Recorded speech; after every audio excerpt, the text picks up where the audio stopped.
सर्वांना सस्नेह नमस्कार, जय भीम जय शिवराय। हा व्हिडिओ बनवण्यामागचं कारण एक आहे की मला अतिशय महत्त्वाची माहिती आपल्यापर्यंत पोहोचवू मी इच्छित आहे। मी एक व्हिडिओ बघितला।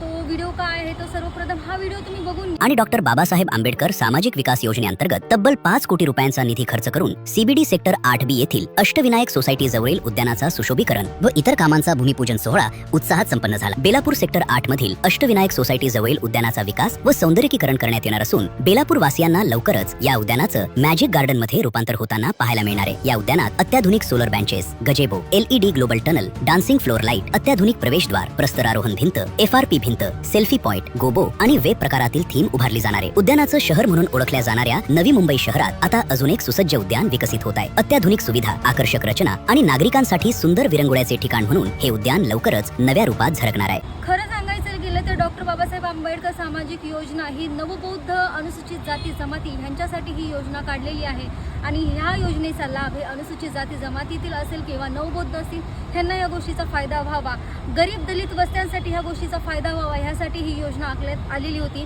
ह्या योजनेचा GR 9 मार्च 2018 रोजी ह्या GR अप्रूव्ह झालेला। ही माझ्याकडे GRची कॉपी पण आहे।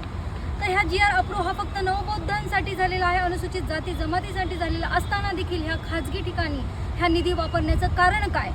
त्याचबरोबर सांगायचं आहे की सेक्टर 8 रमाबाई आंबेडकर नगर असेल, संभाजीनगर असेल, दुर्गा माता असेल, ह्या ठिकाणी जे तिन्ही नगर आहेत त्या ठिकाणी आपल्या अनुसूचित जाती जमाती आणि नवबौद्धांची सगळ्यात जास्तीत जास्त संख्या असताना देखील त्या ठिकाणी दलित वस्त्यांचा अजूनपर्यंत विकास कुठलाही झाला नाही। सांगायचं असं गेलं की त्या ठिकाणी सांस्कृतिक सभागृह व्हायला हवे होते, विपश्यना धम्म केंद्र व्हायला हवे होते, त्याचबरोबर वाचनालय, जिमशाळा, व्यायामशाळा ह्या सगळ्या गोष्टींची त्या ठिकाणी अत्यंत गरज असतानाही ह्या निधीचा वापर ह्या दलित वस्त्यासाठी का केला जात नाही हा माझा एक सवाल आहे। आणि त्याचबरोबर त्या ठिकाणी असणाऱ्या तिन्ही वस्त्यांच्या ठिकाणी असणाऱ्या मुलांना कुठल्याही पद्धतीची स्कॉलरशिप, आंतरराष्ट्रीय दर्जाची स्कॉलरशिप, परदेशात शिक्षण घेण्यासाठी स्कॉलरशिप कुठल्याही पद्धतीची मिळत नाही। त्याचबरोबर तिन्ही नगरामध्ये जा तिथे अतिशय चांगल्या पद्धतीचं क्रीडा म्हणजे क्रिकेट खेळणारे इतके छान विद्यार्थी त्या ठिकाणी आहेत। ते आंतरराष्ट्रीय राज्य पातळीवरती ते क्रिकेट इतके चांगले आणि त्यांची खेळू शकतात। क्रीडा क्षेत्रामध्ये ते त्यांचं नाव अव्वल करू शकतात, पण आतापर्यंत त्यांना कुठल्याही पद्धतीचा प्लॅटफॉर्म मिळालेला नाही।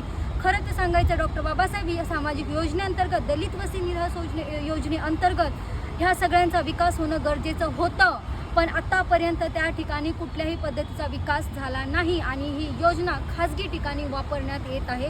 हे आमचं दुर्भाग्य आहे। म्हणून ह्या गोष्टीचा मला आक्षेप घ्यावासा वाटतोय, कारण आमचे बांधव अजूनही ओसाड पडलेले आहेत, दलित वस्त्या ओसाड पडलेल्या आहेत। त्या ठिकाणी कुठल्याही पद्धतीचा सुधार योजना झालेली नाही ना। आमच्या क्रिकेट खेळणाऱ्या युवकांना कुठलाही प्लॅटफॉर्म मिळत नाही यांना, विद्यार्थ्यांना चांगल्या दर्जाचं त्या ठिकाणी शिक्षण मिळत आहे ना, तिथे पाणी पुरवठ्याची व्यवस्था, सभागृह आहेत ना, धम्म विपश्यना केंद्र आहेत ना, त्या ठिकाणी कुठलाही सुधार विकास झाला नाही।